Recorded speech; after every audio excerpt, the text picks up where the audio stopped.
Чугу сыйынабыз.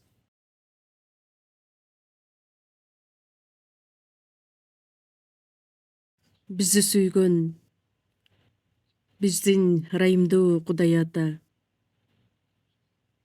Биз Кудайды таанып биле электе күнөөгө батып жашаган бардыгыбызга өз көңүлүңүздү буруп,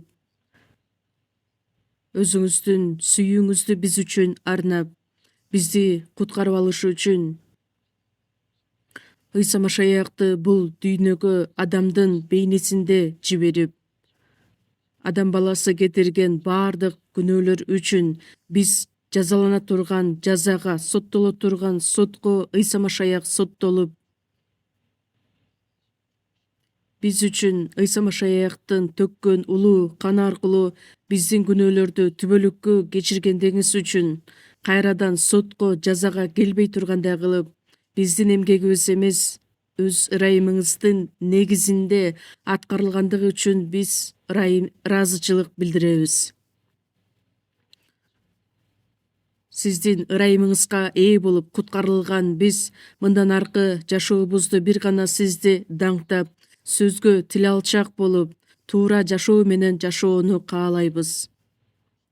Ушул саатта Ыйса Машаяктын каны аркылуу кун төлөнүп куткарылууга ээ болгон адамдардын бардыгы чогулуп, сизди даңкташ үчүн, сиз менен чогуу болгон баарлашууга чакырып алгандыгыңыз үчүн ыраазыбыз. Ар бир адамга өзүңүз көңүл буруп, сиздин ырайымдуу колдоруңуз менен ар бир адамды баталап, сиздин сөзүңүздү, сүйүүңүздү,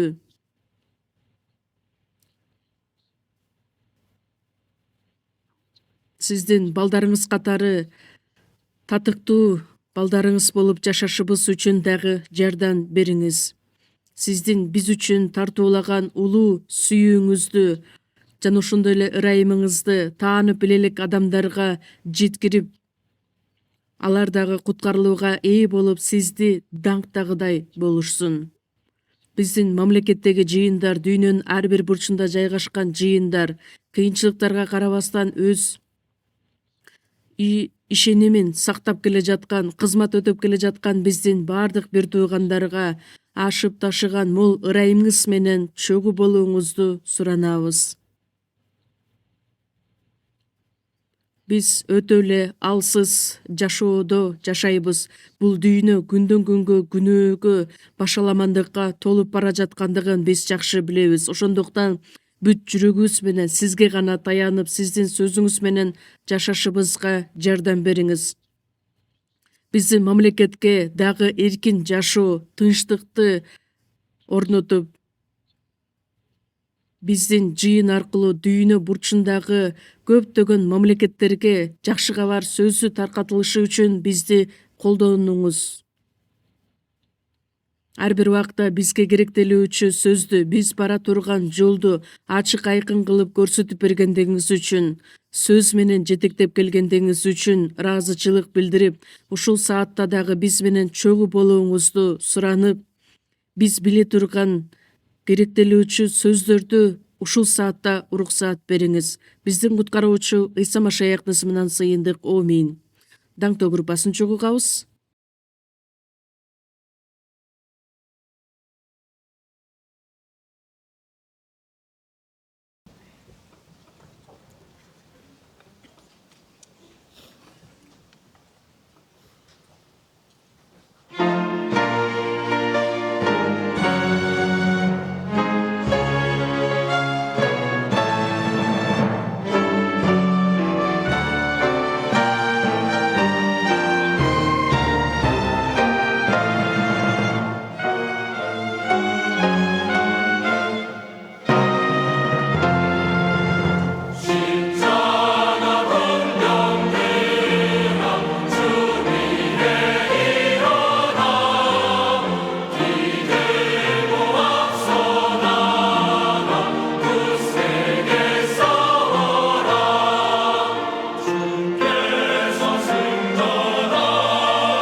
жекшембе күндөрү биздин хорго кол чаппачу элек, бүгүн өзүнөн өзү эле кол чабуулар болуп кетти окшойт. Кечке эле ушул даңктуу группасын ырып угуп отура берсек жакшы болмок. Кандай болгон күндө дагы ар дайым биз хорго ыраазычылык айтып келебиз. Ыйык жазууну чогуу ачабыз. Матай жазган жакшы кабар 6-бөлүм. Матай жазган жакшы кабар 6-бөлүмдү чогуу ачабыз.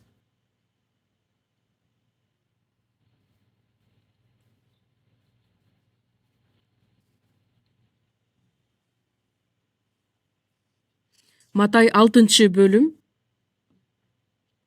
9-аяттан баштап 13-аятка чейин чогуу окуйбуз.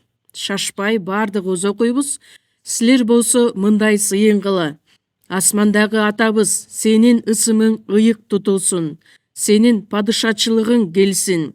Асмандагыдай эле жерде да сенин эркиң аткарылсын. Бизге күнүмдүк наныбызды бер. Бизге жамандык кылгандарды кечиргенибиздей, сен да биздин күнөөлөрүбүздү кечире көр. Азгырылышыбызга жол бербе. Бизди жамандыктан сакта. Анткени падышачылык да, күч да, даңк да түбөлүккө сага таандык. Амин.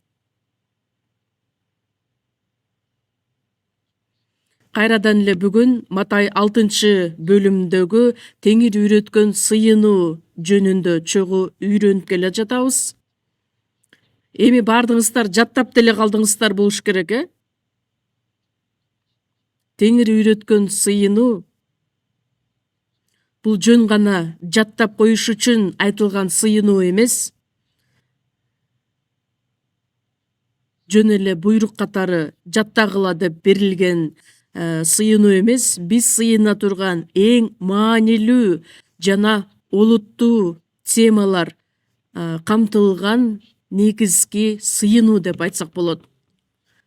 Туура сыйынган адам чынында руханий жашоодо туура жашоо менен жашай ала турган адам деп айтсак болот. Анткени Теңир үйрөткөн сыйынуу боюнча сыйынган болсо, анда сөзсүз түрдө ал сыйынууну Кудай өзү угуп аткарып берет. Биз сиздер менен Кудайдын астында асмандагы атабыз деп кайрылсак, анда биздин атабыз Кудай угат. Биз каалагандай, биз сыйынгандай сөзсүз түрдө иш жүзүндө аткарып бере тургандыгын биз көрсөк, билсек, анда бул биз үчүн өтө чоң керемет. Кудай өзү аткарган биз үчүн чоң керемет болуп саналат. Теңир үйрөткөн сыйынуу деген маанидеги сөздөрдү ар бир сөзгө маани берип, олуттуу түрдө чогуу ой жүгүртүп көрсөк, өтө жакшы болмок. Ошондуктан биз сиздер менен деталдуу түрдө үйрөнүп келе жатабыз. Мурунку жекшембиги күнгө чейин асмандагы атабыз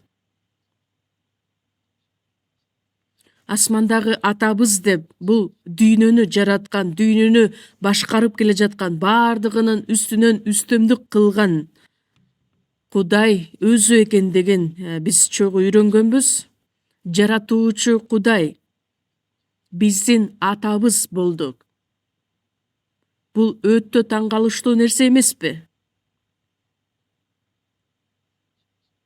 Кудай бизди күнөөдөн арылтыш үчүн, куткарып алыш үчүн, өзүнүн балдары кылып алыш үчүн, ата энеси балдарын сүйөт го, жакшы көрөт. Ошондой сыяктуу эле бул дүйнөдөгү баардык жаратылган нерселердин ичинен бизди Кудай өзү сүйүп, бизди ушунчалык даңктады. Дүйнө жүзүн жараткан, асма менен жерди жараткан Кудайдын мен уулу болдум. Падышанын баласы Ханзаада болот. Ага бийлик да берилет, күч да берилет. Ал эми асма менен жерди жараткан Кудайдын уулдары, балдары бизге ошондой өзгөчөлүк берилген. Буну дагы жакшылап ойлоп көрсөңүздөр, бул өзүнөн айтылган сөздөр эмес, бул чындыкка жатат. Кудай эми менин атам болду, менин эле эмес, биздин атабыз болду. Кудай бизди ар дайым сүйөт, бизди дайыма коргоп келет.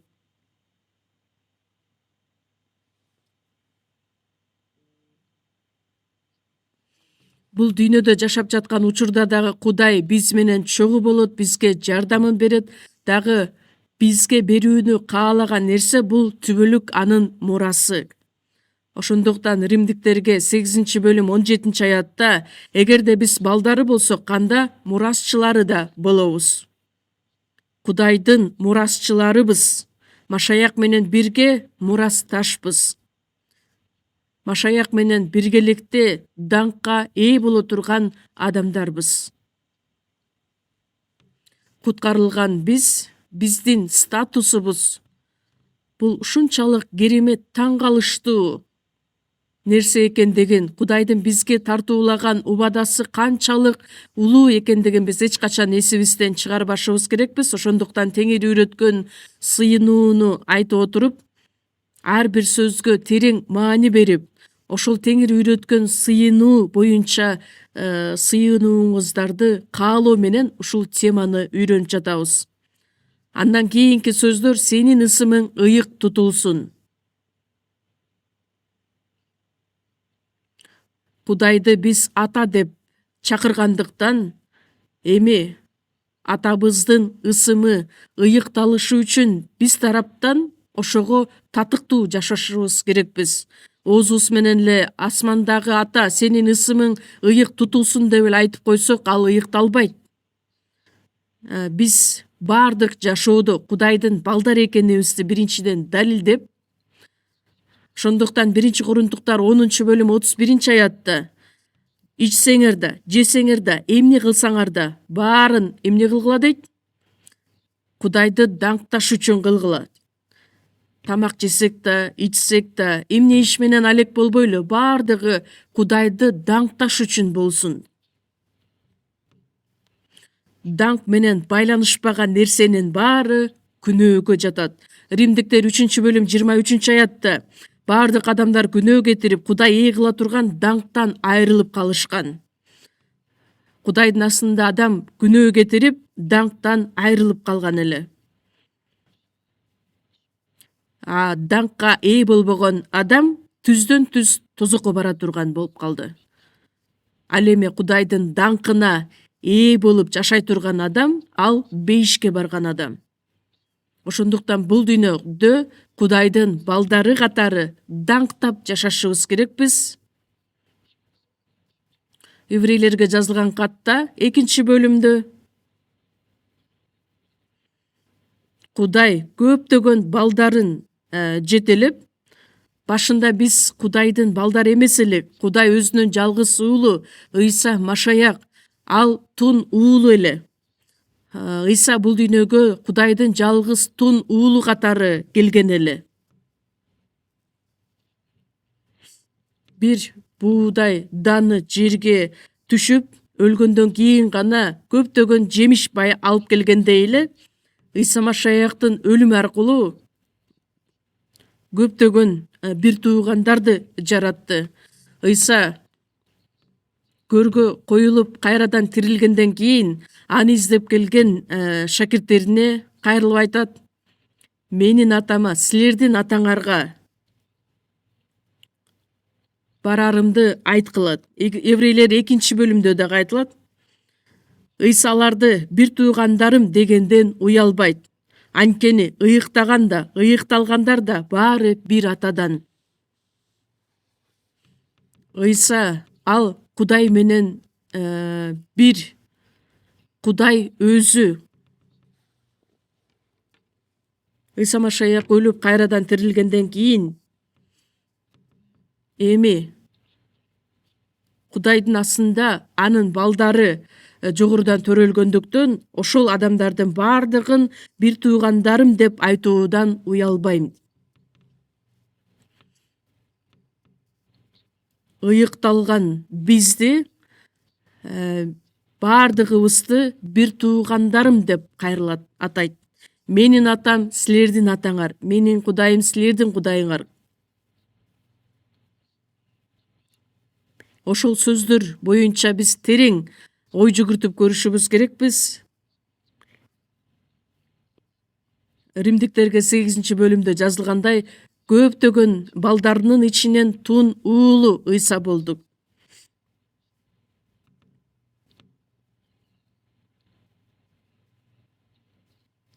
Биз кичүү балдары болдук. Еврейлерге жазылган кат 1-бөлүмдө периштелер жөнүндө айтылат. Периштелер эч качан Кудайдын балдары боло алышпайт. Периштелер адам жаратылганга чейин жаратылган рухтар эле. Алар периштелер. Ыйык жазууда периштелер жөнүндө дагы өтө көп сөздөр айтылган. Периштелер Кудайдан кийин эле күчкө ээ болгон рухтар.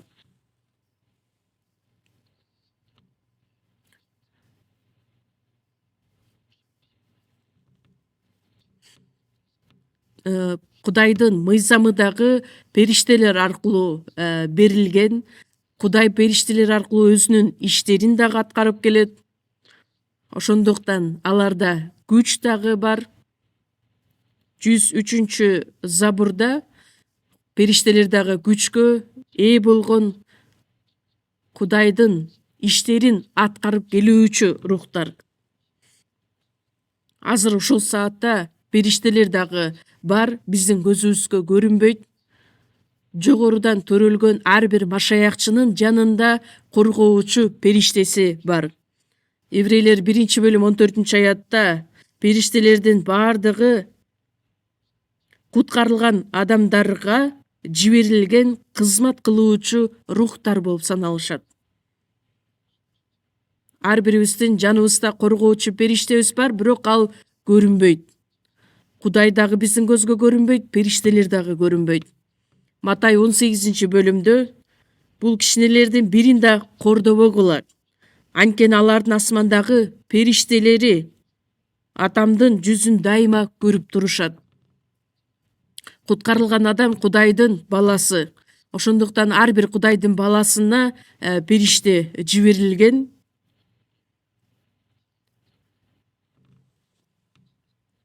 Эгерде ал адамды бирөө жаман сөз айтса, же болбосо жакшы сөз айтса, ошолордун баардыгын Кудайга жеткирип туруучу периште. Кээ бир учурда биздин кылган иштерибиз аркылуу периштелер бизди мактап, алкыш айтып Кудайга жеткирип турушу мүмкүн. Же болбосо кээ бир учурда туура эмес иштерди кылсак, Теңир ушундай балдарың үчүн кайгырат болушуң керек деп, биздин кылган иштерибиздин баардыгы Кудайга периштелер аркылуу жеткирилип турат. Андай сөздөр ыйык жазууда өтө көп. Бирок периштелер кандай болбосун, Кудайдын балдары боло алышпайт. Бир жолу күнөө кетирген периште ал ошол бойдон калат дагы. Ыйса периштелер үчүн өзүнүн жанын берген эмес. Алар үчүн өлгөн да эмес. Анан Кудайдын астында күнөөгө баткан периште Кудайдын астынан чыгарылган, кубаланган периште ал Люцифер. Жана анын жиндери, рухтары бул шайтан жана анын жиндери болуп саналат. Алар үчүн түбөлүк тозок даярдалган. Даниэль китебинде дагы, Аян китебинде дагы периштелердин саны миң деп саналат, сан жеткис деп. Ошондуктан периштелердин саны өтө көп.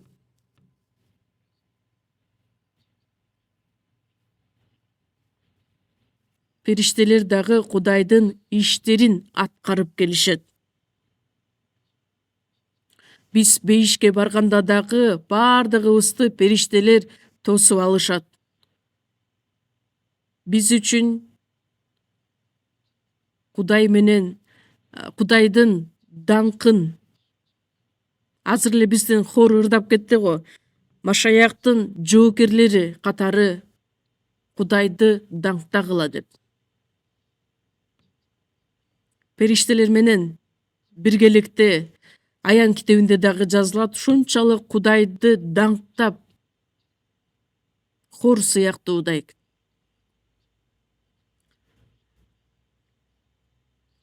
Кудайдын улуу күчүнө дагы, даңкына дагы ээ болгон периштелер. Куткарылган адамдар үчүн кызмат кылыш үчүн жиберилген периштелер. Сенин ысымың ыйык тутулсун. Биз жакшы татыктуу жашоо менен жашасак, анда Кудайдын ысымы даңкталат, мактоолор болот. Ал эми туура эмес жашасак, анда Кудайдын ысымына сөз тиет. Римдиктерге 2-бөлүмдө дагы айтылат, Жүйүт эли болсо биз Кудайдын элибиз деп мактанып келишкен, мыйзам менен мактанып келишкен. Бирок ошол мыйзамды бузуу менен Кудайга сөз тийгизишкен. Ошондуктан Кудай Израиль элин бүт дүйнө жүзүнө чачыратып жиберет дагы. 2600 жыл мурун айтылган Кудайдын пайгамбарчылыгы азыркы биздин доордо аткарылып жаткандыгы. Эмне үчүн? Анткени Кудайдын астында ал эл тил албагандыгы үчүн гана эмес, Кудайдын ысымына сөз тийгендиктен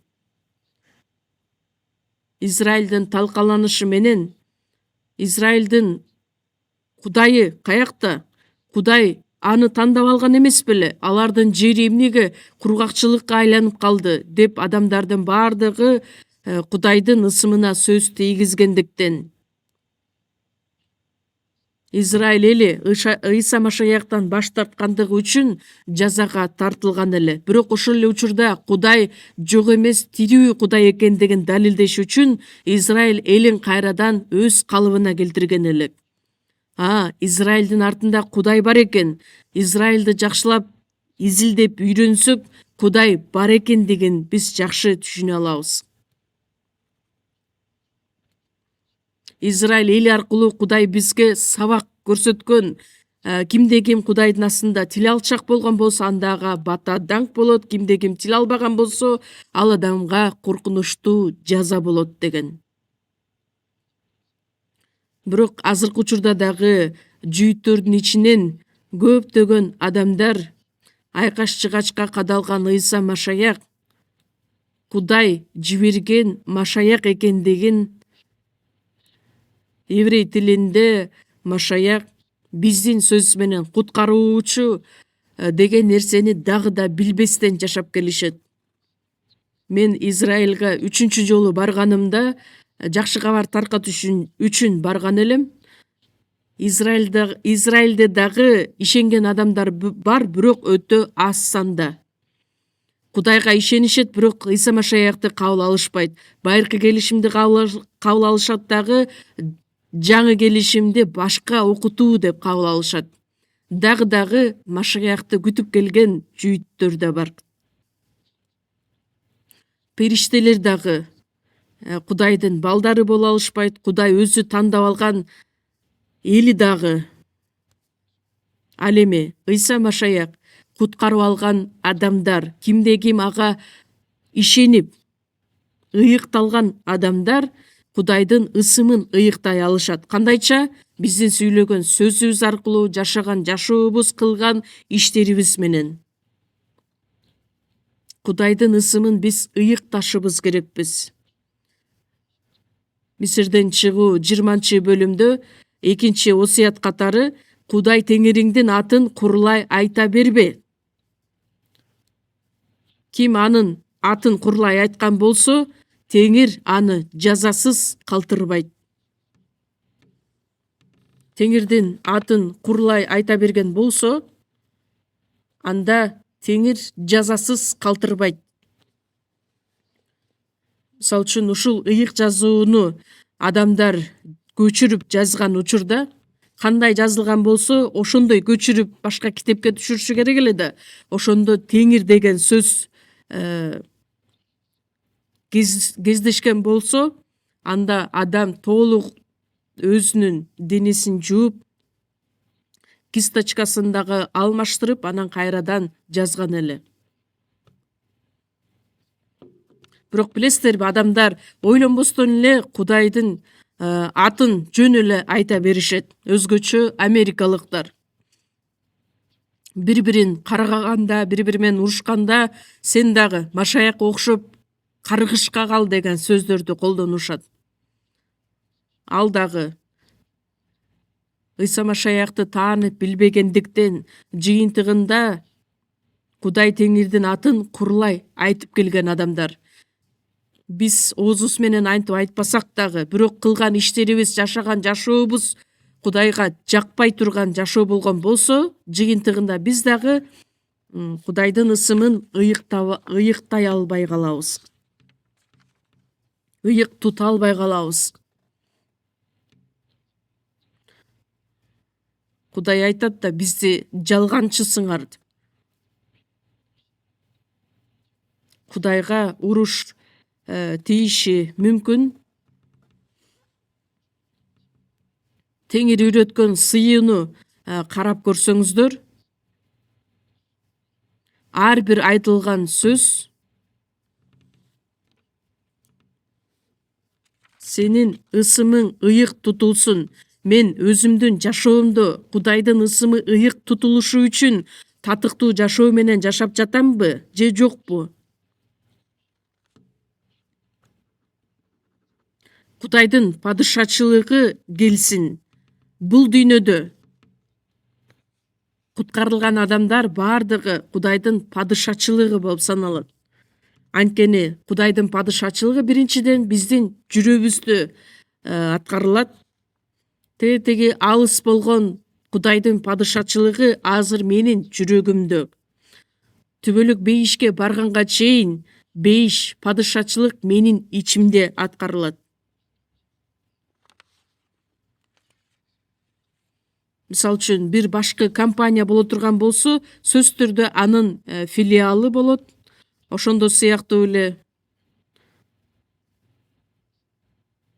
Римдиктерге жазылган кат 14-бөлүмдө 17-аятта Кудайдын падышачылыгы тамак же суусундук эмес, ичип жегенибиз ал Кудайдын падышачылыгы эмес, ыйык рух берген адилеттик, тынчтык жана кубаныч. Бизге окшогон күнөөкөр ыйыкталган адам. Ошол ыйыкталган адамдын жүрөгүндө адилеттик, тынчтык жана кубаныч орногон болот.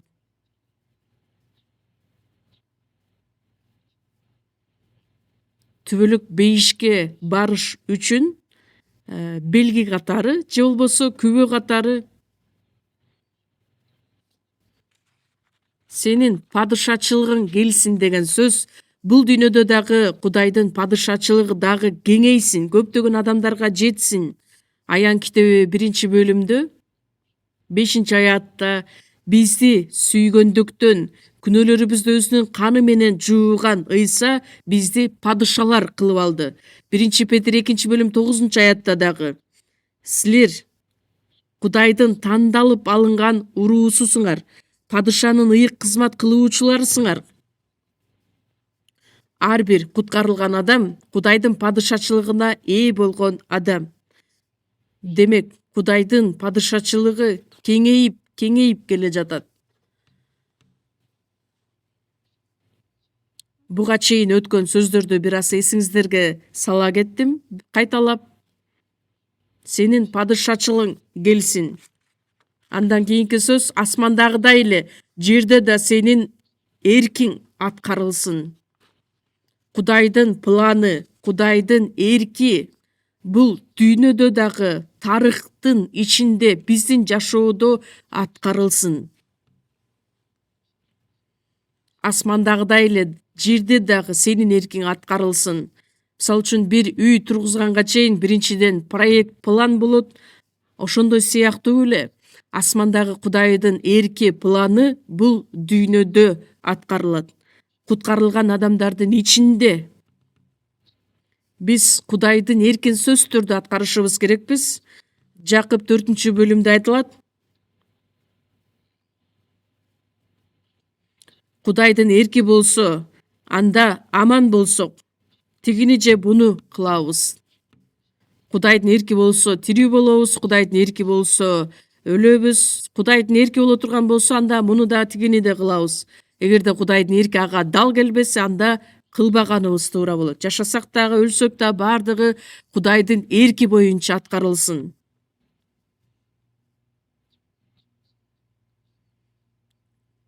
Теңир үйрөткөн сыйынуу боюнча жашаган адам, анда ал нормалдуу жашоо менен жашаган адам болот. Өзү туура эмес жашап туруп, анан кийин теңир үйрөткөн сыйынууну айткан болсо, анын жашоосу жалган болуп калат. Забыр 16-бөлүмдө айтылат: Теңир чындыкты ук, калп айтпагандын оозунан чыккан жалынууга кулак төшө. Чын жүрөктөн чыккан сыйынуу. Асмандагыдай эле жерде да сенин эркиң аткарылсын. Кудайдын эркине биз тил алчак болуп, ар бир сөз биздин жашообузда аткарылышы керек. Ошондуктан Ыйса дагы Жакан 6-бөлүмдө айтылат: Мен өз каалоомду эмес, мени жиберген атамдын каалоосун аткарыш үчүн асмандан түштүм. Ыйса бул дүйнөгө Кудай атанын эрки боюнча келген, анын эрки боюнча айкаш-жыгачка кадалып, анын эрки боюнча тирилип, мен өз каалоомду эмес, мени жиберген атамдын каалоосун аткарыш үчүн келгенмин. Кудайдын балдары болуп, Кудайдын падышачылыгы биздин жүрөктөрүбүздө аткарылып, биздин бүт жашообуз аркылуу Кудайдын эрки аткарылышы керек. Мен каалагандай, мен ойлогондой эмес. Мен өз жашоомду түзүп жашабастан, атамдын каалоосу боюнча, эрки боюнча Кудайдын эркин аткарыш үчүн азыр мен жүрөгүм менен жашап жатам, дем алып жатам. Өзүмдүн эрким боюнча, өзүмдүн оюм боюнча жашаш үчүн эмес. Элчи Павыл айтат: Мен өлсөм да, жашасам дагы Кудайдын эрки боюнча болсун. Жашасам да, өлсөм дагы Кудайга жагынууну аракет кылам. Кудайдын жакшы жана өзүнө жаккан жеткилең эрки эмне экендигин таанып билүүңөр үчүн деп Римдиктер 12-бөлүмдө айтылат. Кудайдын жакшы жана жеткилең эрки эмне экендигин дайыма айырмалап, туура таанып билип, Кудайга жага турган тирүү курмандык катары алып келишиңер керек. Чыныгы машаякчы. Ошол адам чыныгы машаякчы болот. Оозу менен эле гана машаякчы эмес, сөз менен куткарылдым, Кудайдын баласы болдум деп айтып келет, бирок жашоосун карасаң, жалган жашоо. Жалганчы, эки жүздүүлүк менен жашаган адам. Эгерде чынында куткарылган адам болсо, анда сөз түрдө Кудайга жага турган жашоо менен жашаган болот. Баласы атасын сүйүндүргөн да бала болот, же болбосо атасын дайыма кайгыга батырган балдары болот. Баласы күн сайын атасын сүйүндүрүп кубанычка бөлөгөн болсо, атасы дагы баласын көрүп шунчалык сүйүнөт. Ошондой сыяктуу эле биз дагы Кудай сүйүнө турган, кубана турган анын балдары болушубуз керекпиз.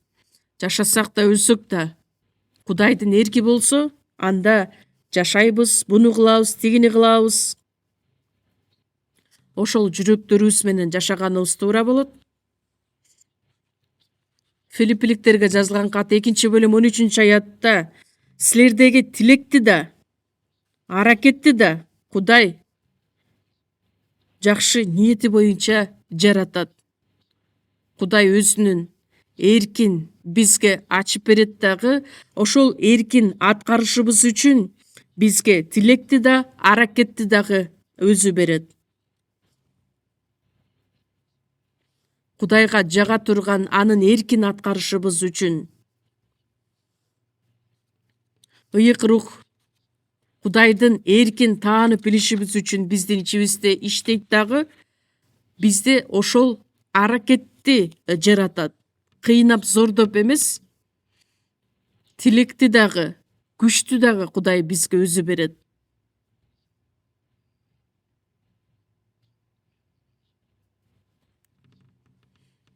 Ыйык рух бизди куткарылгандан кийин биздин жашообузда өзгөрүүлөр болушуна, Кудайга жага турган жашоо менен жашашыбызга ар дайым жардамын көрсөтүп келет.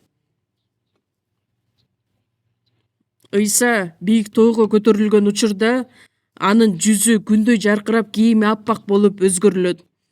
Ошондо Петр жаккан Жакып чогуу болгон эле, анан булут ичинен бул менин сүйүктүү уулум, мен ага ыраазымын, аны уккула деген үн чыгат.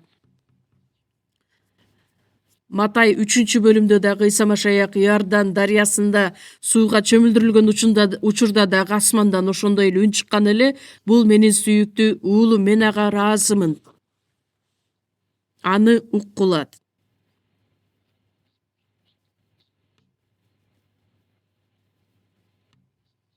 Биз үчүн айтылган сөздөр Ыйса Машаяк аркылуу биз дагы Кудайдын сүйүктүү балдары болуп, Кудай ыраазы боло турган, Кудайдын эркин аткара турган адамдардан болушубуз керекпиз.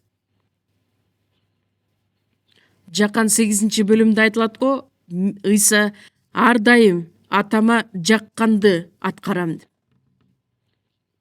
Биз Кудайга жага турган иштерди аткара турган болсок, анда Кудай ар дайым биз менен чогуу болот. Ошондуктан еврейлерге жазылган кат 11-бөлүмдө 5-аятта Энох ал өлбөстөн асманга алынган эле. Анан алынып кетерден мурун Кудайга жакты деген күбөлөндүрүүгө ээ болгон эле. Бул дүйнөдө жашап жаткан учурубузда дагы Кудайга жаккан күбөлөндүрүүгө ээ болушубуз керекпиз. Куткарылгандан кийин Кудайга жага турган жашоо менен жашап, Кудайды кубандыра турган татыктуу жашоо менен жашашыбыз керек болот. Кудайга жага турган жашоо менен жашаган адамдарга Кудай баардык керектүү нерселерди берет. Эгерде адам өзүнүн оюна таянып, кылган иштерине таянып жашай турган болсо, анда эч качан Кудайдын берген батасына ээ боло албайт.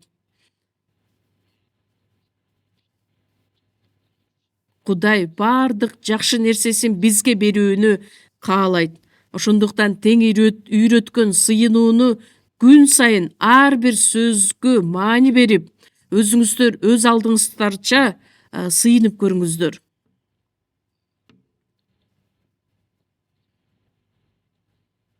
Кайрадан Матай 6-бөлүмгө кайрылалы. 11-аятта бизге күнүмдүк наныбызды бер. Бул сөздү карасаңыздар, жөнөкөй эле сөздөр эмес, бизге күнүмдүк наныбызды бер. Тамак жеп жатканда Кудай ата ушул берген тамагыңыз үчүн рахмат, аман эсен жакшы жейин, омин деп сыйынып койсок, бул албетте жөнөкөй сыйынуу. Бирок бул сөздү карай турган болсок, жөнөкөй эле сөздөр эмес, өтө маанилүү, терең мааниси бар сөздөр. Бизге күнүмдүк наныбызды бер.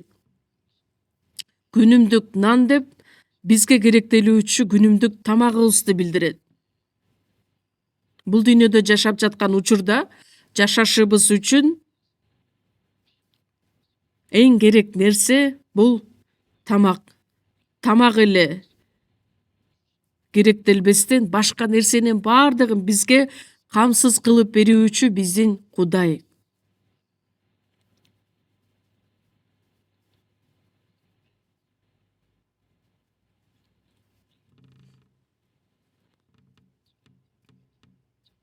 Матай 6-бөлүмдө бизге күнүмдүк наныбызды бер деген сөздү буга чейин мен кандайча үйрөнүп келгенмин. Кудай биздин керектелүүчү тамагыбызды дагы билет, эмнеге муктаж экенибизди. Ошондуктан сөзсүз эле сыйыныш керекпи? Ошондуктан бул бизге күнүмдүк наныбызды бер деген эмес, рухий тамакты бер деген сыйынуу деп мени үйрөтүп келишкен эле.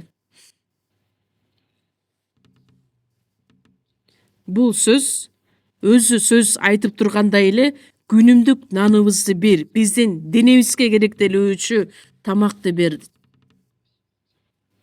Руханий жашоодо биз туура жашоо менен жашашыбыз үчүн рухий тамак дагы сөзсүз түрдө керектелет.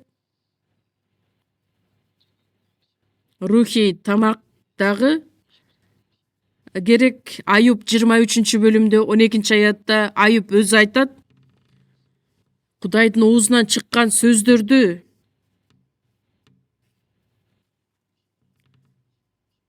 өз эрежемден да артык сактадым, жеген тамактан да артык көрдүм. Амос китебинде адамдар Кудайдын сөзүн издеп,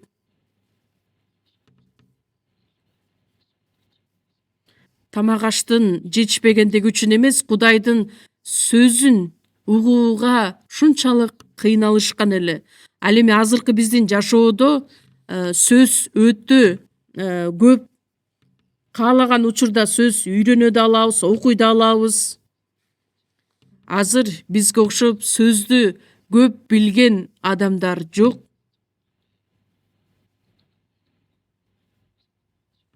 Биздин жыйындагы адамдар көчөдө басып жүргөн жогорудан төрүлбөгөн пасторлорго караганда аябай көп сөздөрдү билишет. Ыйык жазууну изилдөөдө.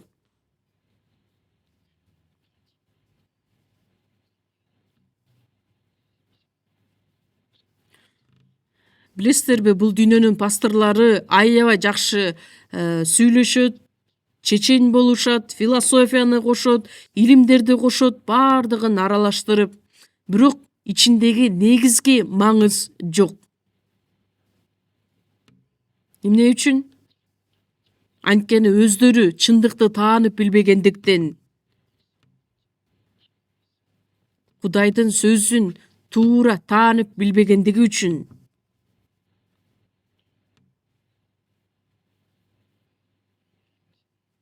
Биз рухий тамакты сыйынып эле тим болбостон канчалык ошол сөз боюнча жашаганга аракет кылабыз. Жекшемби күндөрү, 3-күндөрү жыйынга келебиз. Ар бир чогулуштарда, баарлашууда биринчиден биз сөз менен баштайбыз, сөз үйрөнөбүз. Рухий тамак болгон сөздү гана эмес, Ыйса 40 күн бою орозо кармаган учурда шайтан келет дагы аны азгыра баштайт. Эгерде сен чынында Кудайдын уулу боло турган болсоң, эмне үчүн ачка отурасың? Бул таштарды нанга айландырчы дегенде Ыйса эмне деп жооп берет эле? Адам нан менен гана эмес, Кудайдын оозунан чыккан ар бир сөз менен жашайт деп. Бирок ушул сөздү дагы адамдар туура эмес түшүнүшөт. Нан менен гана эмес, сөз менен биз тамактанышыбыз керекпиз деп. Кудайдын сөзүн таанып билбеген адамдар тамакты жегенге караганда сөздү биз көп угушубуз керекпиз деп кабыл алышат. Матай 4-бөлүм 4-аятта адам нан менен гана эмес, Кудайдын оозунан чыккан ар бир сөз менен жашайт деген сөз. Адамдар нан менен гана эле тамактанбастан рухий тамак менен дагы тамактанышы керек деген сөзгө караганда ар бир айтылган сөзгө тил алчаак болушу керек деген мааниде айтылат. Жакан 4-бөлүмдө дагы Ыйса Самария жергесине барыш үчүн эртеден кечке басып жүргөн Ыйса бир аз чарчап калат дагы Анын шакирттери шаардын ичине тамак алып келиш үчүн кетишет дагы. Шакирттер Ыйсага келип, устат тамактанып ал дегенде, менде силер билбеген тамак бар деп жооп берет. Анан алар бири-бирине бирөө тамак алып келип бердиби дегенде, Ыйса менин тамагым мени жиберген Кудайдын каалоосун аткаруу жана анын ишин бүтүрүү. Самариялык аял Ыйса менен сүйлөшүп отуруп, жакшы кабарды угат дагы, анан өзүнүн бүт шаардагы элдерди Ыйсага ээрчитип келет. Демек самариялыктар бул жерде башкача нерсе болуп жатат, окуя болуп жатат деп өздөрү Ыйсага келишет дагы, Кудайдын сөзүн үйрөнүшөт. Ошол самариялык элдерге сөз айткандыгы үчүн ал суусаганын дагы, ачка болгонун дагы унутуп коет дагы, менин тамагым мени жиберген Кудайдын каалоосун аткаруу жана анын ишин бүтүрүү. Денеге байланыш болгон тамактан дагы өтө артык, өтө маанилүү бул Кудайдын сөзүн жеткирүү, аткаруу.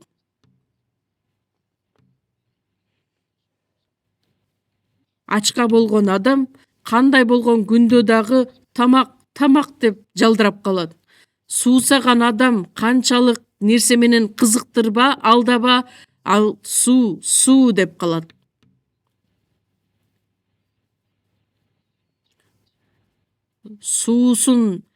Суусаган нерсесин кандыргандан кийин гана ал башка нерселер менен алек боло алат. Ыйса менин тамагым мени жиберген Кудайдын каалоосун аткаруу. Жакан 4-бөлүмдө дагы айтылат. Азыр шакирттери алып келген тамактан дагы маанилүүсү мени жиберген Кудайдын каалоосун аткаруу. Самариялыктардын бардыгы келди го Ыйса.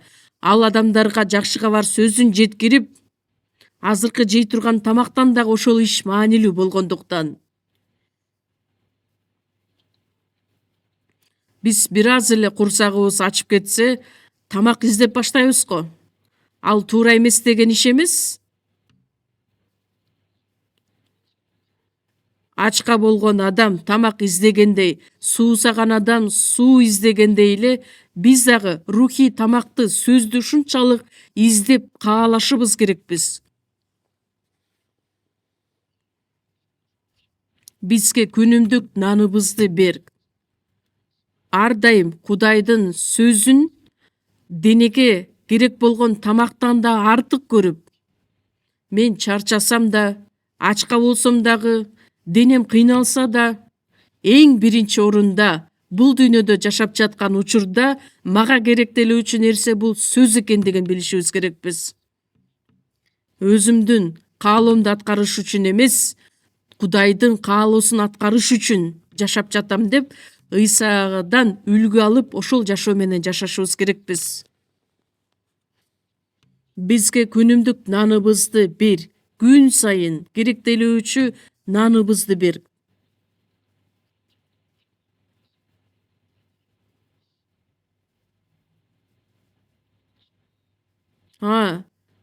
Бир айга жете турган менде үйдө тамагым бар да, бардыгы толуп турат.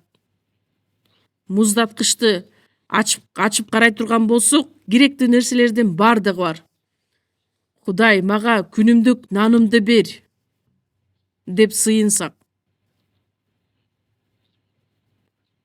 анда үйүңдөгү болгон тамак аштын бардыгын бүгүн жеп бүт. Анда эмне деп сыйынат? Бир айга жеткирчи Кудай. Бир күндө бардыгын жесе анда жарылып өлүп калат да. Анда эмне кылышы керек? Бардыгын бүтүрүп жеп, анан кийин сыйынышы керекпи?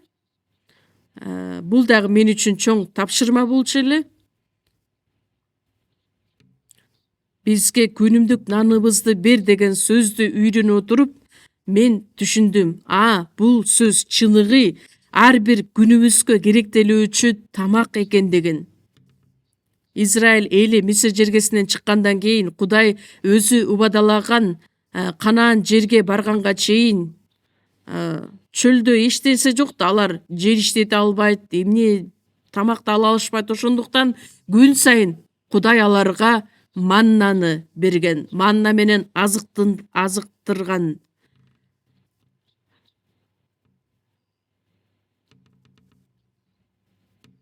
Ошол күн сайын Кудай берген маннаны чогултуп, үйлөрүнө келип ар кандай тамактарды жасап жешкен эле. Бал сыйпалган кандай бир таттуу нан сыяктуу деп элестетсек болот. Күн сайын эртең менен алар ошол маннаны чогултуп жешкен эле.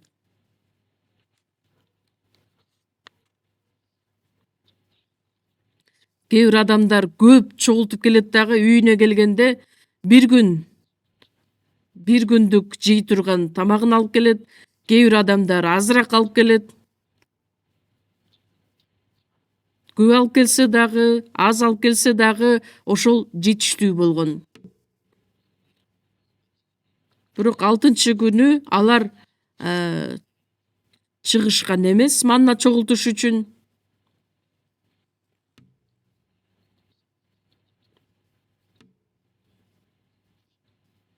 Кээ бир адамдар эртеңки күнгө чейин 2 күндүк запасты алып келейин деп чогултуп ала турган болсо, үйгө алып келгенде ал чирип кеткен эле.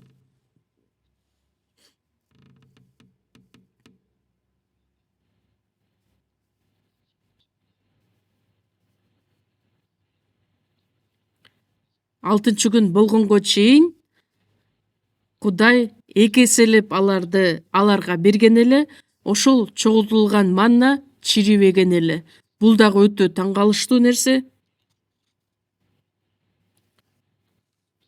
Биздин жаныбыз куткарылгандан кийин биз үчүн Кудай бардык нерсени, чирибей турган нерселерди даярдап бергендиги жөнүндө айтылат. Израиль эли күн сайын чыгып асмандан түшкөн маннаны чогултуп алышкан эле. Эт жейбиз дегенде Кудай эт берген, бөдөнөнүн этин берген. Бөдөнөнү билесиздер да, бир аз канаттуудан кичирээк. Эт жейбиз дегенде Кудай ошол бөдөнөнүн этин берген эле. Анан чөлдө каяктан суу берди эле.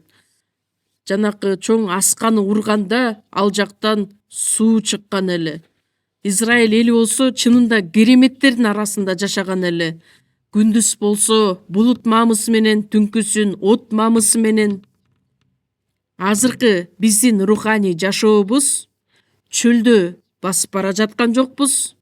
Бирок биз үчүн дагы күн сайын Кудай өзү кам көрөт.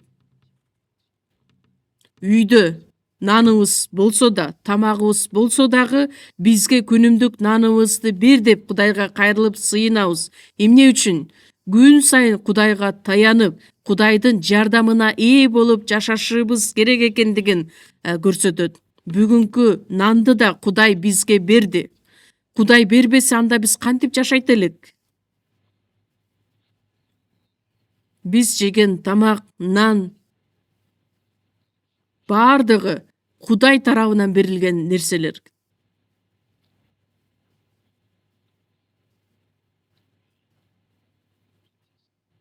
Дыйкан талаада көптөгөн кыйынчылыктар менен эгин эгет дагы, андан кийин бир күнү анын бардыгын жыйнап алат.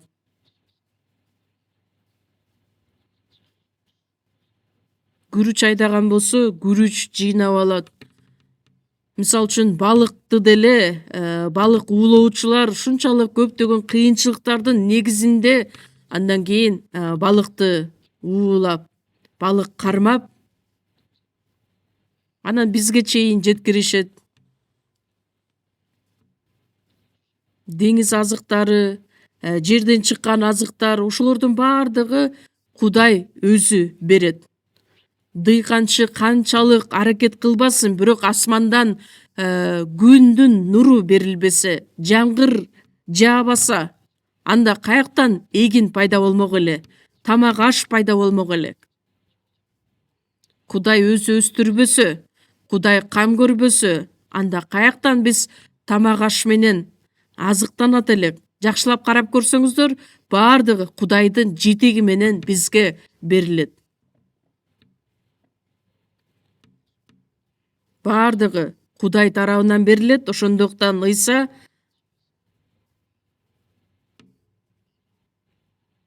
буудай болобу, күрүч болобу, башка нерсе болобу, баардыгын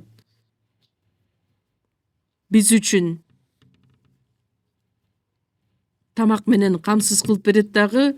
Ыйса 5000 деген адамдын курсагын тойгузган балык жана нан менен.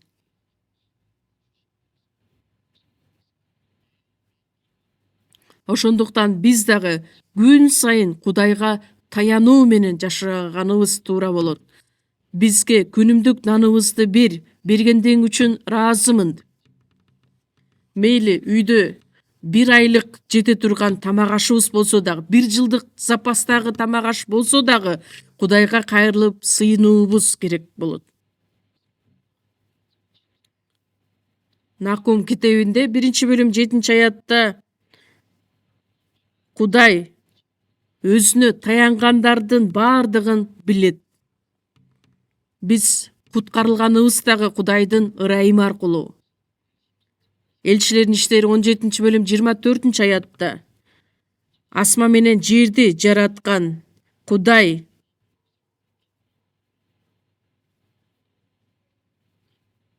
баардык нерсени бизге берүүчү Кудай.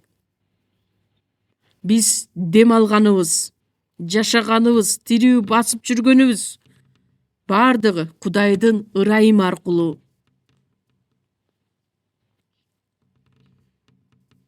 Мисалы үчүн 10 мүнөт биз дем албай койсок, өлүп калышыбыз мүмкүн.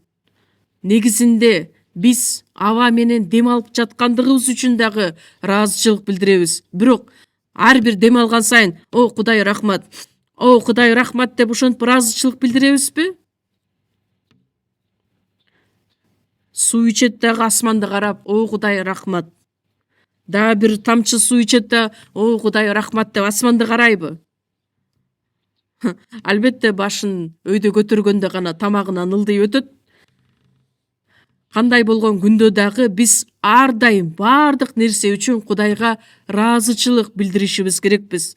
Бизге күнүмдүк наныбызды бер деп сыйынып эле тим болбостон, баардык нерсе үчүн ыраазычылык билдиргенди да унутпашыбыз керекпиз. Бул дагы биз үчүн өтө маанилүү. Дагы бир нерсени ойлой кете турган болсок, бизге күнүмдүк наныбызды бер. Мага эмес, баардыгыбызга. Асмандагы атабыз, менин атам эмес, асмандагы атабыз деп чакырганга көптөгөн бир туугандар бар. Бизге күнүмдүк наныбызды бер. Демек, мен эле ошол нан менен азыктанып жашашым үчүн эмес, баардыгыбыз үчүн. Мен жеке өзүм жакшы жашаганым туура эмес.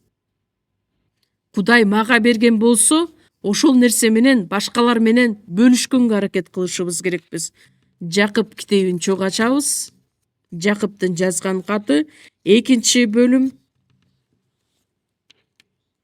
Жакып 2-бөлүм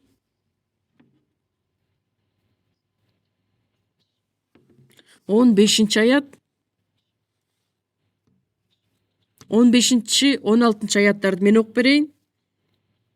Эгерде бир тууганыңардын кийер кийими, ичер тамагы жок болсо, араңардан бирөө аларга тынчтык менен баргыла, жылуу кийингиле, курсагыңарды тойгузгула десе, бирок алардын денесине керектүүнү бербесе, андан эмне пайда?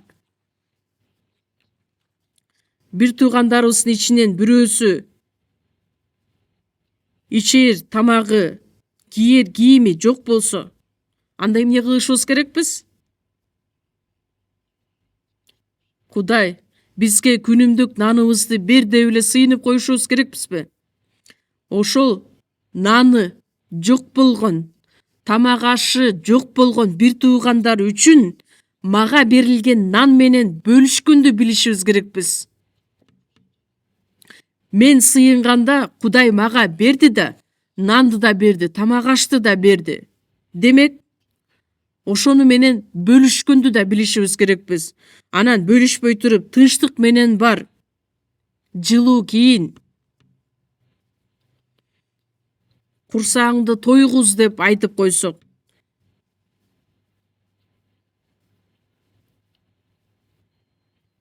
иче турган тамагы жок болсо, курсагыңды тойгуз деп айтып, эч нерсе бербей койсок, анда эмне пайда болот? Бул сөздүн мааниси кандай? Биз андай кылбашыбыз керекпиз. 17-аятта бардык нерсе иш жүзүндө аткарылышы керек. Биз жакшылап байкаштырып көрүшүбүз керекпиз. Бизди курчап турган бир туугандарыбыз жакшы азыктанып жатышабы, жегенге тамагы барбы, кие турган кийими барбы деп. 1-Жакан 3-бөлүмдү дагы чогуу ачабыз.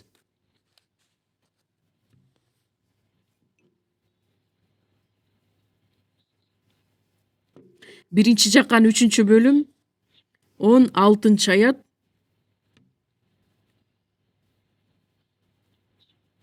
16-ны чогуу окуйбуз. Ал биз үчүн өз жанын бергендиктен сүйүүнүн кандай болоорун билдик. Ошондуктан биз да бир туугандарыбыз үчүн өз жаныбызды беришибиз керек. Ал Ыйса биз үчүн өзүнүн жанын бергендиктен бизди куткарып алды го. Биз жыйынтыгында сүйүүнүн кандай болоорун билдик. Эми биз да бир туугандарыбыз үчүн өз жаныбызды беришибиз керек. Бир туугандарды сүйүшүбүз керекпиз. Кандай деңгээлде? Ыйса бизди кандай сүйгөн болсо, биз үчүн кандай жанын берген болсо, бир туугандарыбыз үчүн өз жаныбызды беришибиз керек. Жаныбызды бергенге чейин сүйгөндү билишибиз керекпиз. Бир туугандарыбыз үчүн эми жаныбызды берип өлө албасак дагы, мисалы үчүн бир тууган сууга чөгүп бара жаткан болсо, мен кошо барып, аны чөгүп кетсем дагы алып чыкканга аракет кылышым керекмин. Ошол бир тууганга болгон сүйүү. Бир туугандарыбыз үчүн өз жаныбызды беришибиз керек. Бул Теңирден сүйүүсүн кабыл алган адам, таанып билген адам ошондой аткарышы керек.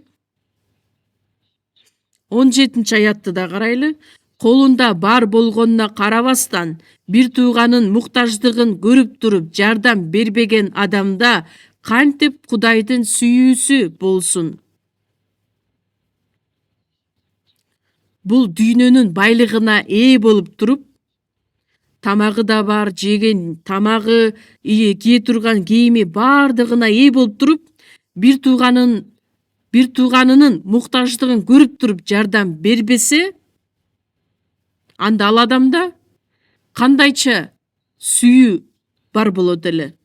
Жардам бербеген адамдын ичинде кантип бир тууганы үчүн өз жанын бере турган каалоосу болмок эле?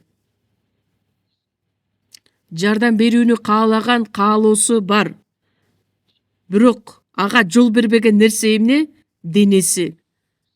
Мен өзүмө деле керек бул байлык, анан кантип башкалар менен бөлүшмөк элем деп адам бергиси келбей калат. Галатиялыктар 5-бөлүмдө дагы айтылат.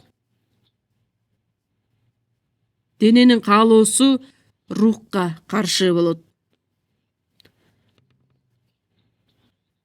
Биздин ичибизде рух, мен кыйналсам дагы муктаж болуп турган бир тууганыма кам көрөйүн деген нерсеге үйрөтөт.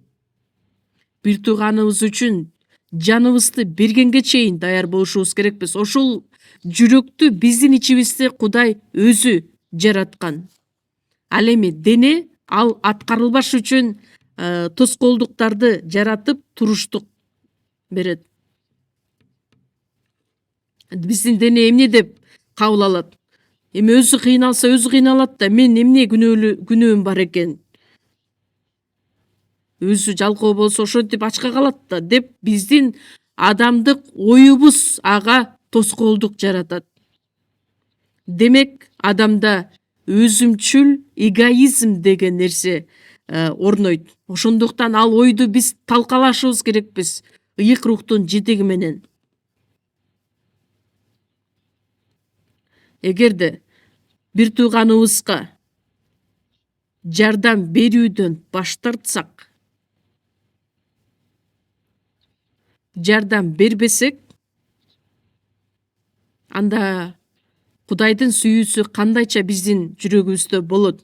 Билесиздерби, мурун Филиппиндеги тайфундан жабыркаган биздин жыйын имараты үчүн биздин жыйын баардыгыбыз биргеликте акчаны да жибергенбиз, атайын ярмарка өткөрүп жардамыбызды көрсөткөнбүз. Филиппиндеги биздин бир туугандар ушунчалык ыраазычылык билдирип баардыгын ремонт кылышкан эле. Биз бири-бирибизге ар дайым жардам көрсөтүшүбүз керекпиз. Жардам көрсөтүшүбүз үчүн өзүмдүкү менен жардам бергенге аракет кылышыбыз керекпиз. Жардам берүүнү каалаган менин жүрөгүмдү эмне токтотуп коюшу мүмкүн? Бул дене, адамдык ой. Анда Кудайдын сүйүүсү менин ичимде соолуп калышы мүмкүн. Мисалы үчүн, кудуктагы сууну улам биз тартып ала турган болсок, ал жака уламдан улам суу толгон болот. Ошондой сыяктуу эле. Лука 6-бөлүмдө 38-аятта бергиле, ошондо силерге да берилет. Бастырып, ашыра толтуруп силерге берилет. Биз башка бир туугандарга берсек, анда биз үчүн Кудай өзү берет. Бергиле, ошондо силерге да берилет. Жакшы ченем менен ченеп, ыкшап, бастырып, ашыра толтуруп берет, төгүп берет. Ыкшап, бастырып, ашыра толтуруп берет. Толтуруп берет, ашып ташыганча. Лука 6-бөлүм 38-аятты өзүңөр окуп көрүңүздөрчү.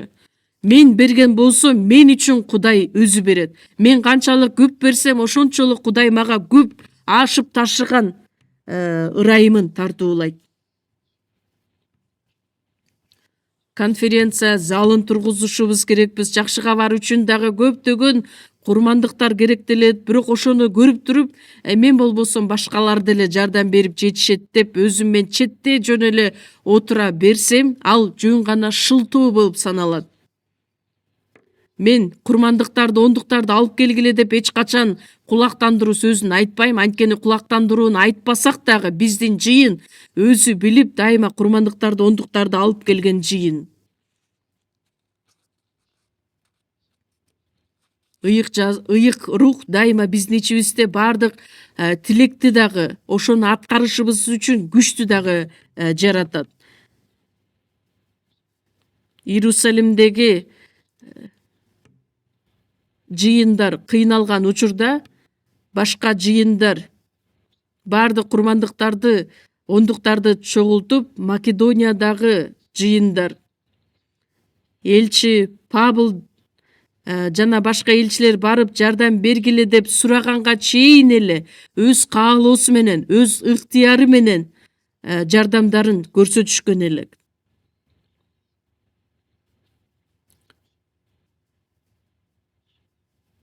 Биз өзүбүздү кыйнап, зордоп эмес, Македония жыйыны дагы өздөрү жакырчылыкта жашаган жыйын эле. Бирок ашып ташыган курмандыктарын кыйналып жаткан башка жыйындар үчүн көрсөттү. Байлар эле курмандыктарды алып келет деп ойлобоңуздар. Жада калса байлар дагы курмандык алып келбей коюшу мүмкүн. Бизге күнүмдүк наныбызды бер деген сөз мен өзүм үчүн эле өзүмдүн тамагымды гана ойлоп жашабастан бири бирибизге көңүл буруп баардык нерсени сүйүү менен аткаргыла, кам көргүлө. Ыйса Машаяктын экинчи жолу келерине өтө аз убакыт калды. Ошондуктан баардыгыңыздар бири бириңиздерге көңүл бургула. Азыр карап көрүңүздөрчү, жаныңыздарда кимдер отурат? Алардын ден соолугу жакшыбы? Жакшы эле тамактанып жатышабы? Көңүл бурушубуз керекпиз. Жада калса ошол нерсеге чейин караганга аракет кылышыбыз керекпиз. Биз карабасак, биз көңүл бурбасак, анда ким карайт аларды? Элчилердин иштери 4-бөлүмдү дагы чогуу ачалы. Элчилердин иштери 4-бөлүм 32-аят. Элчилердин иштери 4-бөлүм 32-аят.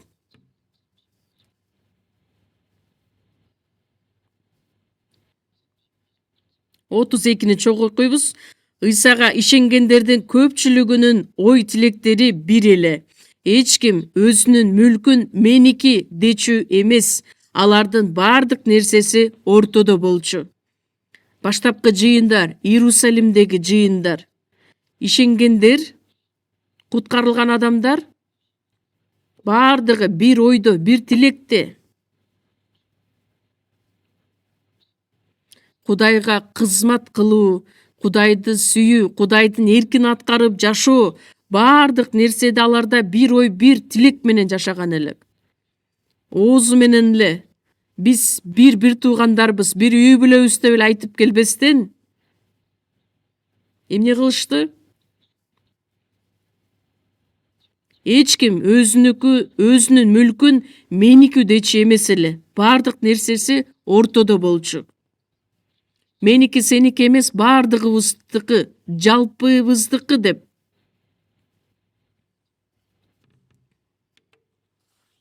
Бул сөздү дагы туура түшүнүшүбүз керекпиз.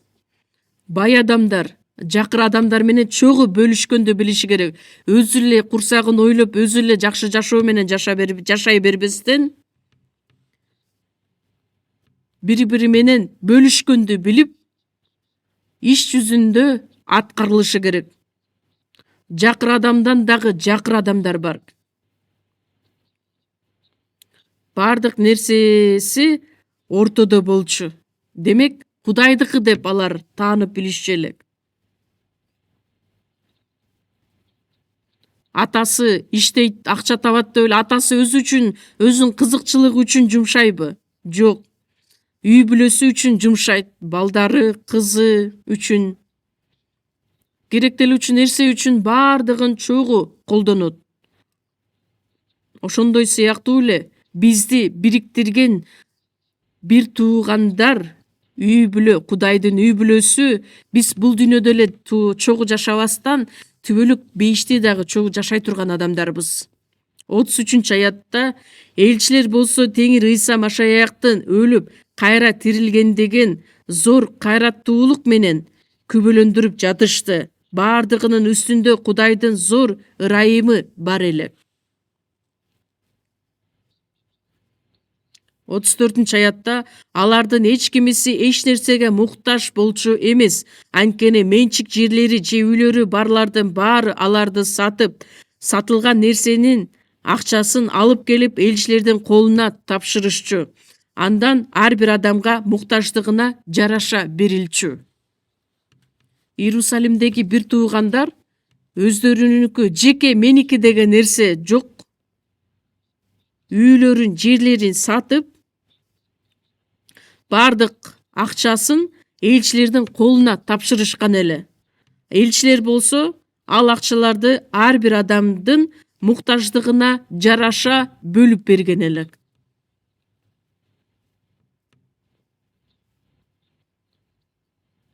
Бай адамдар баардык жерин, үйлөрүн, мүлкүн сатып, бир аз кедей жакыр адамдарга жардам беришчү эле. Баштапкы жыйындарда чынында Кудайдын ырайымын таанып билген, ошол ырайым менен жашаган адамдардын саны өтө көп болгондуктан Ошондуктан меники деген нерсе жок эле аларда. Бардыгыбыздыкы, жалпыбыздыкы деп. Башка бир туугандар үчүн аябастан бүт бардык нерсесин берүүгө даяр эле. Анда үйдөгү бардык байлыгыбызды, жерибизди, үйлөрүбүздү сатып жыйынга акча алып келгиле деген мааниде айтылып жатабы?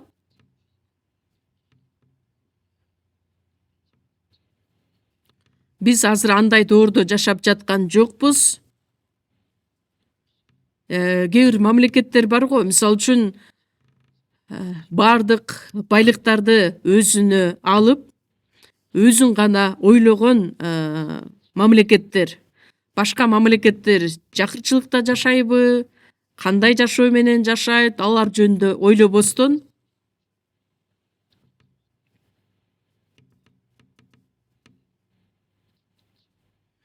өзгөчө бир байлыкты гана көздөгөн мамлекет башчылар же болбосо мамлекет өзү, демек бийликтеги адамдар гана жакшы жашайт дагы, башка жөнөкөй эл кыйынчылыкта, азапта жашай берген болот.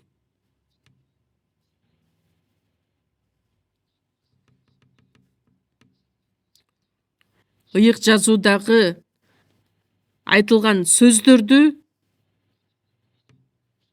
адамдар өздөрү дагы туура эмес түшүнүп, ошондой иштерди аткарып келишкен эле. Бирок ошол нерсеге барууга чынында жогорудан төрөлгөн адамдар гана мүмкүн эле.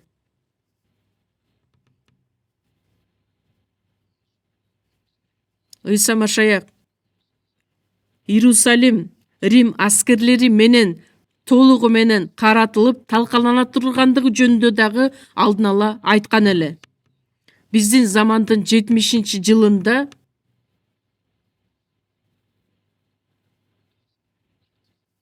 Рим императору Тит падыша аркылуу бүт Иерусалим шаарын курчап алат дагы.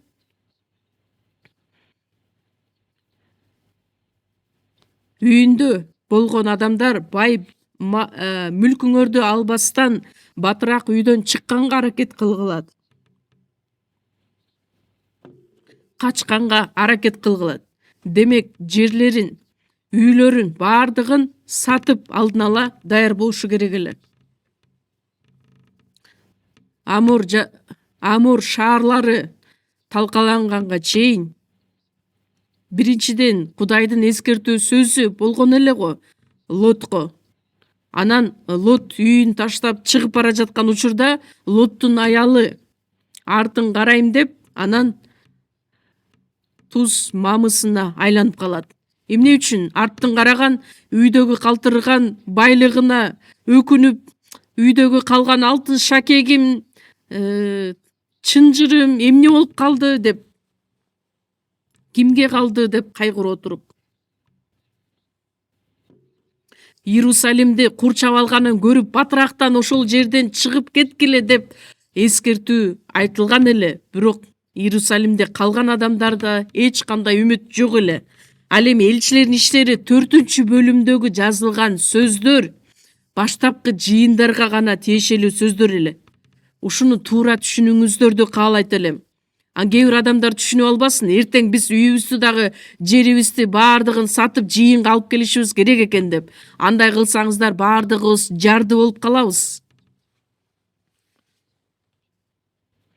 Азыркы учурда саясатчылар дагы бардык нерсени сатып мамлекетке арнагыла деген падышалар да бар.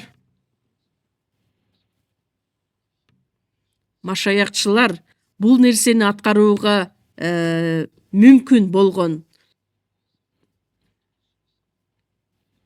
убакыт болгон эле бул Иерусалимдин убагында гана.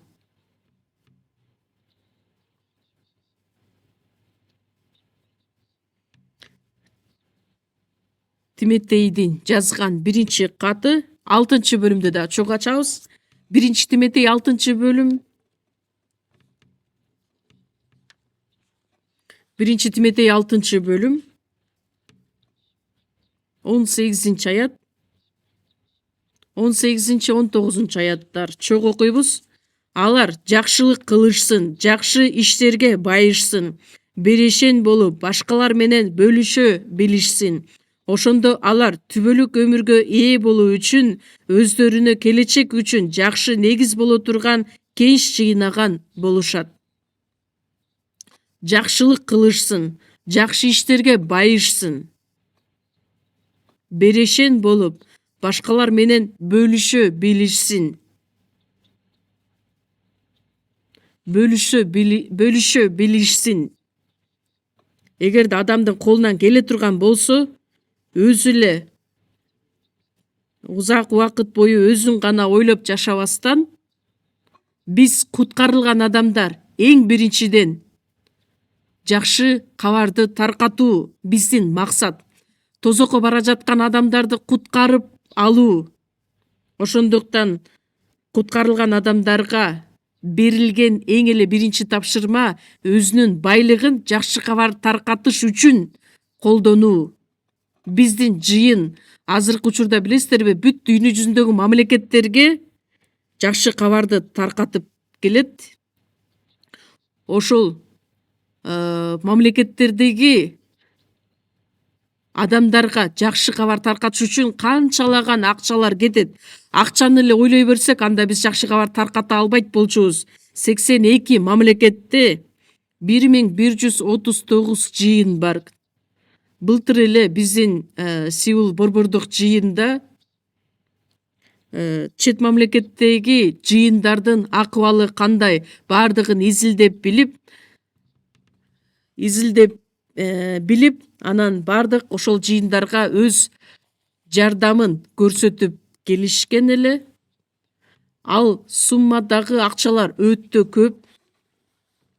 Ошол жардамды эч бир кыйынчылыгы жок биз аткарып келе жатабыз. Эмне үчүн? Анткени биз көздөгөн максат тозокко бара жаткан адамдарды куткарып калуу. Биздин бардык бир туугандар ошол жакшы кабар таркатылышы үчүн бардык нерсесин аябастан курмандыктарын алып келип жатышат. Азыр биздин конференция өткөрүлүш үчүн атайын чоң зал тургузулуп жатат. Жайкы конференция учурунда билесиздерби, бир эле съездде чогулган адамдардын саны 10 000ден ашат. Азыр деле жата турган бөлмөлөр өтө көп, бирок былтыр эле элестетип көрсөңүздөр, бир съездде 11 500 адамдарга чейин чогулушкан эле. Эми ошол адамдардын бардыгы бир жерде чогулуп, сөз угуп, жатып, ошол жерде жайгашы үчүн жата турган жатаканалар дагы өтө көп керектелет.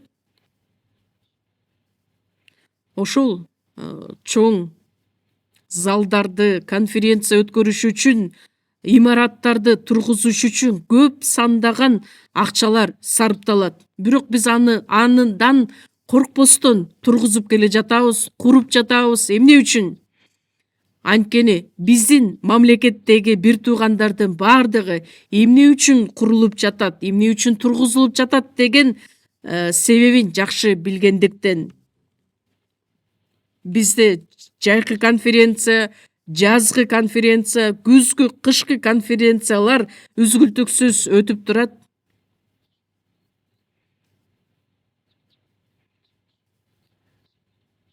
Дүйнө жүзү боюнча биз курган конференциядагы имараттар менимче жок деп айта алабыз. Анткени ошол конференция өткөрүлүш үчүн тургузулган чоң килтейген имараттарды карасаңыздар, канчалаган финансы, акчалар жумшалат.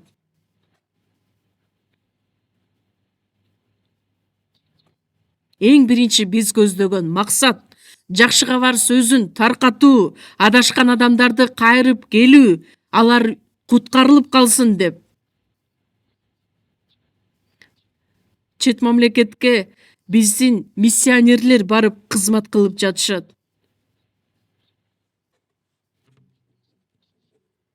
Филиппинге мен барып келдим деп айттым эле го. Ошол жакта биздин миссионерлерден сырткары жергиликтүү насаатчылар 49, жалпысынан 70 кызматчылар бар.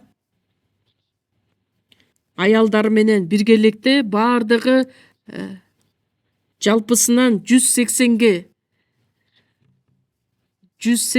жакын адам.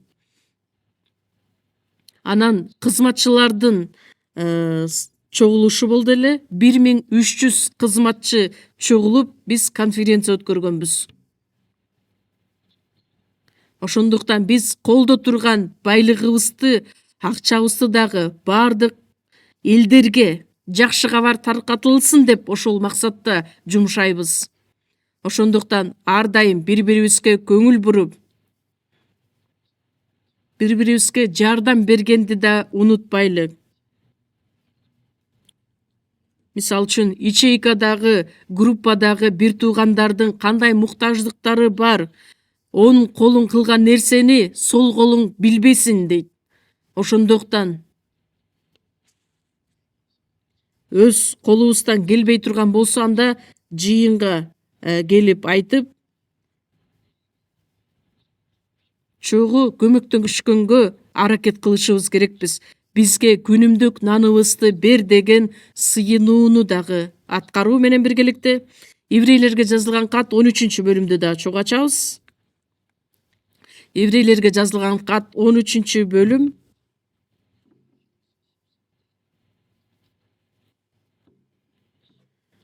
Еврейлерге жазылган кат 13-бөлүм 16-аятты чогуу окуйбуз.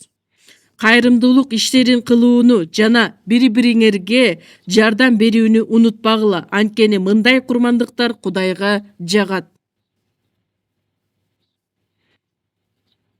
Кайрымдуулук иштерин кылууну, бири-бириңерге жардам берүүнү унутпагыла. Эмне үчүн? Анткени Кудай мындай курмандыктарды жактырат. Чындыгында биздин руханий жашообуз оозубуз менен, сөз менен гана эмес, иш жүзүндө аткарылчу жашоо. Бири-бирибизге жардам берип, муктаж болуп турган бир туугандарга колдон келишинче жардамыбызды көрсөтүү, ал жөнүндө эч качан унутпагыла. Адам унутуп да коюшу мүмкүн, адамдык ой менен, же болбосо дененин каалоосу менен. Ошондуктан ал нерсени талкалап, жеңип,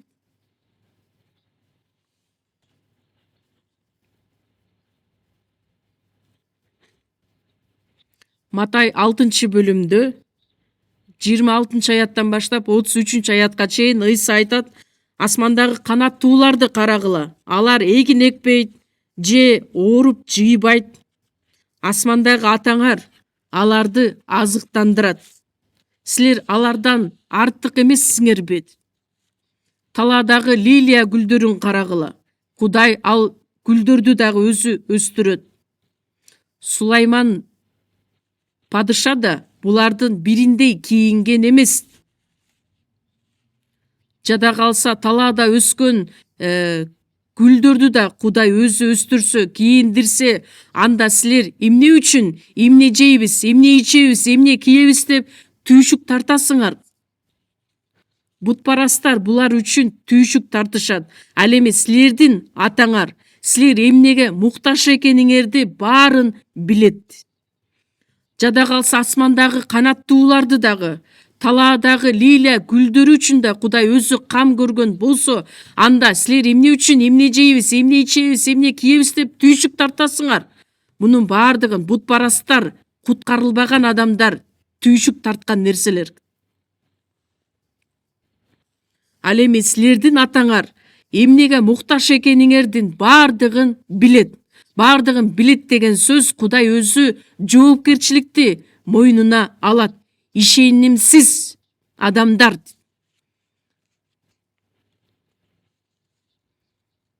Матай 10-бөлүм 30-аятта башыңардагы чачыңар дагы саналуу. Кудайдын буйругу болмоюнча асмандагы канаттуу дагы жөндөн жөн жерге түшө бербейт. Жада калса асмандагы кичинекей канаттуу дагы Кудайдын буйругу болмоюнча жерге түшпөсө, анда силер алардан канча эсе артык болгон силер. Мен жада калса кирпигимди да санаа албайм. Кудай менин башымдагы чачымды да санап, бүгүн башымды жууп жатып канча чачым түштү, канчасы калды. Же Кудайга кылар иши жокпу? Ар бир чачыбызды санап отур Кудай. Мен ишенем, менин муктаждыгымдын бардыгын билген Кудай өзү экендигине. Кудай мага бардыгын бере тургандыгын да билем деп ырдалат. Эч нерсе үчүн түйшүк тартпагыла, бардык нерсе үчүн ыраазычылык билдирип сыйынгыла.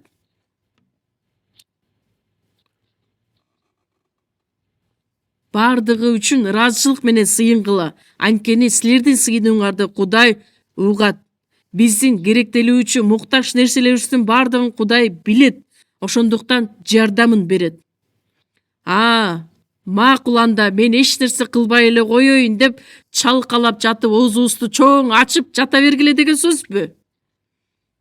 Алма быш оозума түш деп жата бере турган болсок, анда кандай болуп калат? 1 Тессалоникалыктарга жазылган катта айтылат, ким иштебесе ал тамактанганга да укугу жок деп. Эч нерсе иштебестен, эч нерсе кылбастан жөн эле отура бергиле деген сөз эмес. Асмандагы канаттууларды карагылат. Биз өзүбүздөн талап кылган иштерибизди аткарышыбыз керекпиз. Тескерисинче жалкоолук бул күнөөгө алып келет. Жумушта иштеген болсок, жумушубузду бүт аракетибиз менен, үй бүлөдө болсок, кожойке болсок, кожойке катары, үйдүн ээси катары ар бирибизге тапшырып берген жумуштарыбыз бар да, ишибиз бар. Ошондуктан бизге тапшырылып берген ишти бүт аракетибиз менен аткарышыбыз керекпиз. Матай 6-бөлүм 33 аятта эмне деп айтылат? Келиңиздер, чоң айтып көрөлү. Баарынан мурда Кудайдын падышачылыгын жана адилеттигин издегиле. Ошондо мунун баары силерге кошулуп берилет. First дейт. Баарынан мурда Кудайдын падышачылыгын издегенибиз, адилеттигин издегенибиз, куткарылган адамдардын көп пайда болушу үчүн кам көрө турган болсок, анда Кудай бардык нерсени бизге өзү кошуп берет. Бул дүйнөнүн адамдары көптөгөн ыкмаларды, жолдорду колдонуп, тамак аш тапканга аракет кылышат. Ал эми биз Кудайдын эрки боюнча жашай турган болсок, бизге керектелүүчү нерсенин бардыгын Кудай өзү берет. Демек биз эмне кылышыбыз керекпиз? Кудай үчүн, Кудайдын эрки аткарылышы үчүн, жакшы кабар таркатылышы үчүн ошол иште үзгүлтүксүз сыйынып, бүт күч аракетибиз менен аткарганыбыз туура болот. Бизнес менен алек болобузбу? Же бир мамлекеттик иште иштеген болобузбу? Же жыйында кызматчы болобузбу? Бардык иште бизден талап кылынган нерсени бүт күч аракетибизди жумшап аткарышыбыз керекпиз. Эч качан жалкоолукка жол бербестен. Жалкоо, ишенимсиз кул. Ал денеге берилип жашаган адам, дененин каалоосун аткарып жашаган адамды билдирет. Илияс пайгамбар 3,5 жыл бою ачарчылык болгон учурда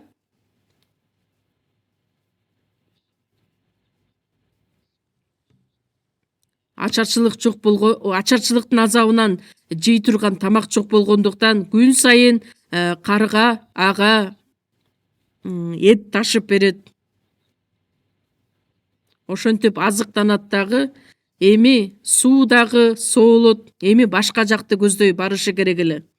Ошол учурда Сарепат деген шаарга барат. Ал жерде жесир аял болот. Бир жалгыз уулу бар болгон жесир аял. Анан ал отун терип жүргөнүн көрөт дагы, Илияс аны чакырып аялды, мага ичкенге суу бер. Анан мага бир кесим нан да ала кел дейт. Аял ага эмне деп жооп берет?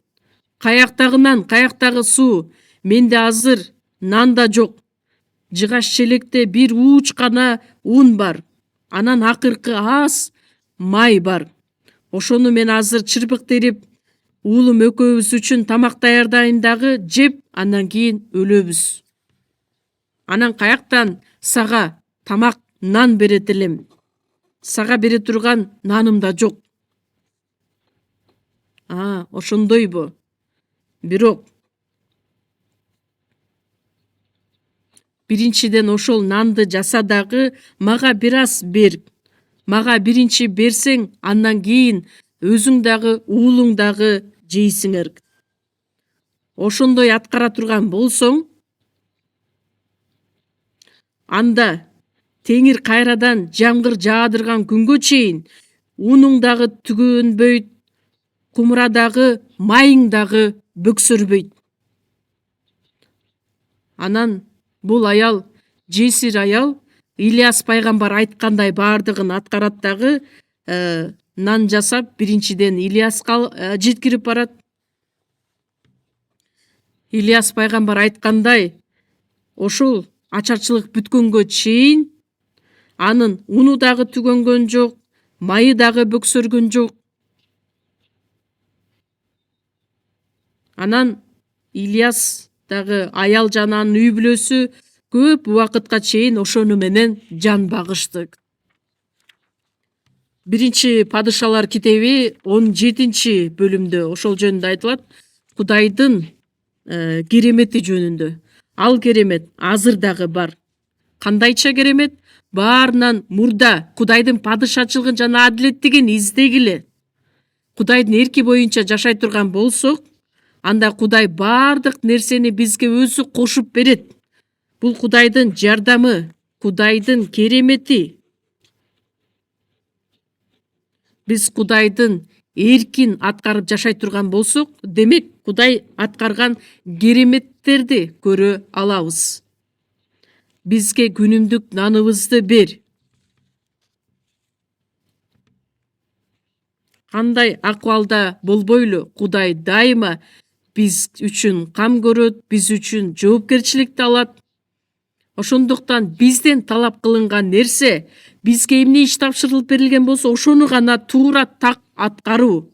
Анткени силердин баарына муктаж экениңерди асмандагы атаңар жакшы билет.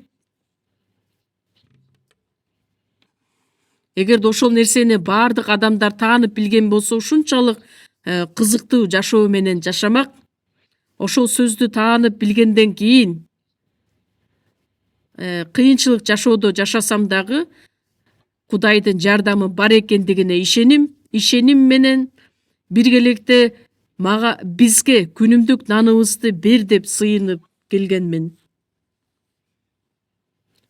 Кудай көптөгөн убакыт бою мен бир нерсеге муктаж боло тургандай кылып Кудай жол берген жок. Бардык тараптан Кудай мага өз жардамын көрсөтүп келди. Мен өзүмдүн башыман өткөргөндүктөн сиздерге да ошол нерсени айтып жатамын.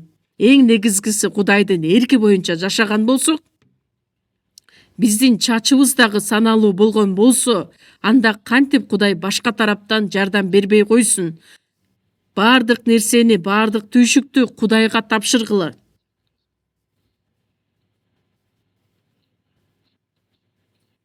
Бизге күнүмдүк наныбызды бер.